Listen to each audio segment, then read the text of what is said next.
இன்றைய முக்கிய செய்திகள். கர்நாடக அரசு திருத்தப்பட்ட மேகதாது அணை திட்ட அறிக்கையை ஒன்றிய அரசிடம் அளிக்க திட்டமிட்டுள்ளதற்கு தமிழகத்தில் கட்சி பாகுபாடின்றி மாபெரும் கண்டனங்கள் எழுந்துள்ளன. இது முதலமைச்சர் விஜய்க்கு முதல் பெரும் அரசியல் சவாலாக அமைந்துள்ளது.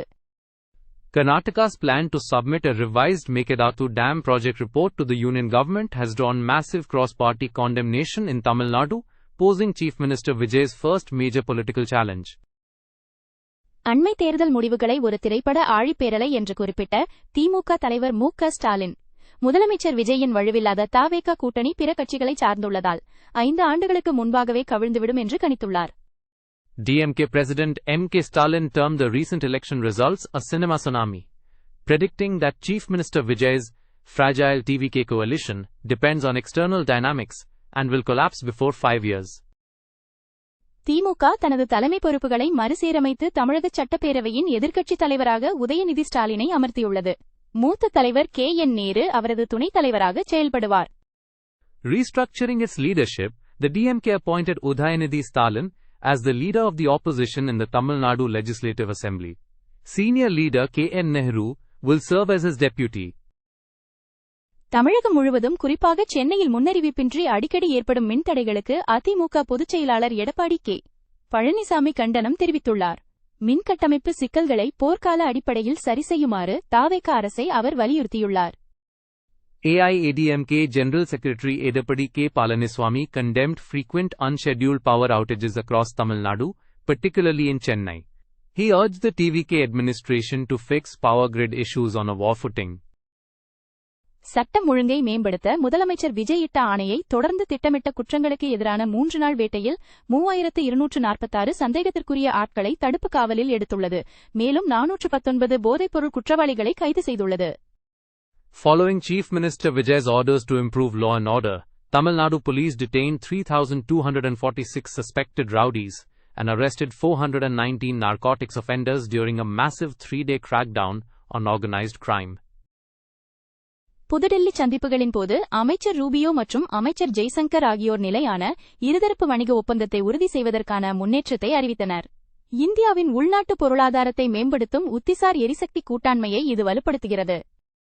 During their New Delhi meetings, Secretary Rubio and Minister Jaishankar announced progress towards cementing a sustainable bilateral trade agreement, reinforcing a strategic energy partnership to fuel India's domestic economy. NEET வினாத்தாள் கசிவு சிக்கல் தொடர்பாக ஒன்றிய கல்வி அமைச்சர் தர்மேந்திர பிரதான் பதவி விலக வேண்டும் என எதிர்க்கட்சித் தலைவர் ராகுல் காந்தி வலியுறுத்தியுள்ளார். குற்றமற்ற தேர்வு முறை உருவாக்கப்படும் வரை காங்கிரஸ் கட்சி நாடு தழுவிய போராட்டங்களை நடத்தும் என அவர் அறிவித்தார். Over the NEET paper leak controversy, opposition leader Rahul Gandhi demanded Union Education Minister Dharmendra Pradhan's resignation.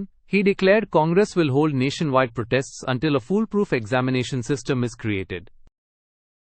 NEET தேர்வு முறைகேடுகள் தொடர்பாக ஒன்றிய அரசுக்கு எதிராக எதிர்க்கட்சிகளும் மாணவர் குழுக்களும் ஒன்றிணைந்துள்ளன.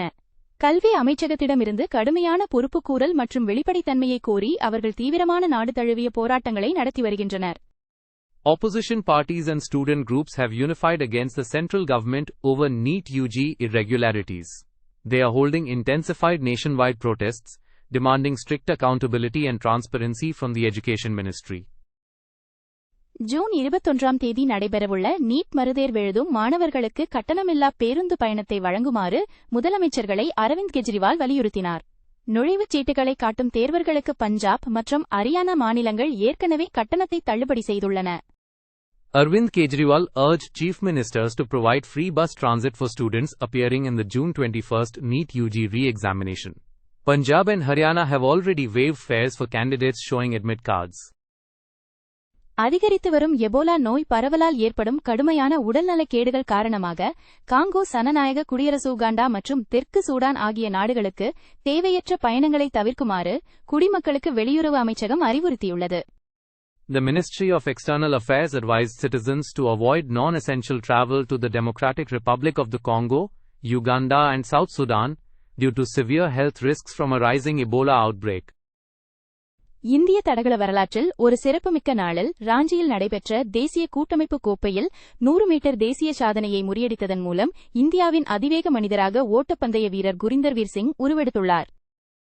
Sprinter Gurinder Veer Singh became India's fastest man, by shattering the 100-meter national record at the National Senior Federation Cup in Ranchi during a historic night for Indian athletics. தடகள வீரர் விஷால் 45 நொடிகளுக்குள் ஓடி இந்தியாவின் முதல் 400 மீட்டர் புதிய சாதனையை படைத்தார். அதேவேளையில் தேஜஸ்வின் சங்கர் 8057 புள்ளிகளை பெற்று 8000 புள்ளிகளை கடந்த முதல் இந்திய 10 போட்டிகள் தடகள வீரர் என்ற பெருமையை பெற்றார். Athlete Vishal set a new 400 meters record with India's first sub-45 second run, 44.98s. Meanwhile, Tejaswin Shankar became the first Indian decathlete to cross 8,000 points, scoring 8,057 points. Mumbai Indians அணியை 30 ஓட்டங்கள் வித்தியாசத்தில் வீழ்த்தி 2026 ஐபிஎல் தொடரின் 4வது சுழற்சி போட்டி வாய்ப்பினை ராஜஸ்தான் ராயல்ஸ் உறுதி செய்தது. அடுத்து வெளியேற்றுதல் சுற்றில் ராஜஸ்தான் ராயல்ஸ் அணி சன்ரைசர்ஸ் ஹைதராபாத் அணியை எதிர்கொள்ளும். Rajasthan Royals secured the 4th IPL 2026 playoff spot by defeating Mumbai Indians by 30 runs. They will now face Sunrisers Hyderabad in the high-stakes eliminator match. Pakistan மற்றும் கத்தார் நாடுகளின் இடையீட்டால் அமெரிக்க-ஈரான் அமைதி கட்டமைப்பு நிறைவடையும் தருவாயில் உள்ளது. இந்த வரைவில் 60 நாள்கள் போர் நிறுத்தம், ஹார்முஸ் நீரிணையை மீண்டும் திறப்பது மற்றும் ஈரானின் யுரேனிய கையிருப்பிற்கான வரம்புகளை புதுப்பிப்பது ஆகியவை அடங்கும். Mediated by Pakistan and Qatar, a US-Iran peace framework is nearing completion. The draft includes a 60-day ceasefire, reopening the Strait of Hormuz, and renewing limits on Iran's uranium stockpile. போர் நிறுத்த ஒப்பந்தம் 95% நிறைவடைந்துவிட்டதாக வாஷிங்டன் கருதினாலும் அமெரிக்க எண்ணெய் தடையை நீக்குவதற்கான சரியான வரிசைமுறை மற்றும் கப்பல் பாதைகளின் மேலாண்மை தொடர்பான குறிப்பிட்ட கூறுகளால் பேச்சுவார்த்தைகள் முடங்கியுள்ளன. While Washington deems the ceasefire agreement 95% complete, negotiations remain stalled over specific clauses regarding the exact sequencing of US oil sanctions relief and the management of shipping lanes. Iran அணுக்கரு படைக்கலங்களை தயாரிக்கப் போவதில்லை என்று ஈரானிய குடியரசுத் தலைவர் மசூத் பெசஷ்கியான் வாக்குறுதி அளித்துள்ளார். அமைதி நிபந்தனைகளை முறையாக ஏற்க வேண்டும் அல்லது படைத்துறை தாக்குதல்களை எதிர்கொள்ள வேண்டும் என வெள்ளை மாளிகை 5 முதல் 7 நாட்கள் இறுதி எச்சரிக்கை விடுத்துள்ள வேளையில் இந்த அறிவிப்பு வந்துள்ளது. Iranian President Masoud Pezeshkian publicly stated that Tehran is not seeking nuclear weapons. This comes as the White House issued a 5 to 7 day ultimatum to formalize peace terms or face military strikes.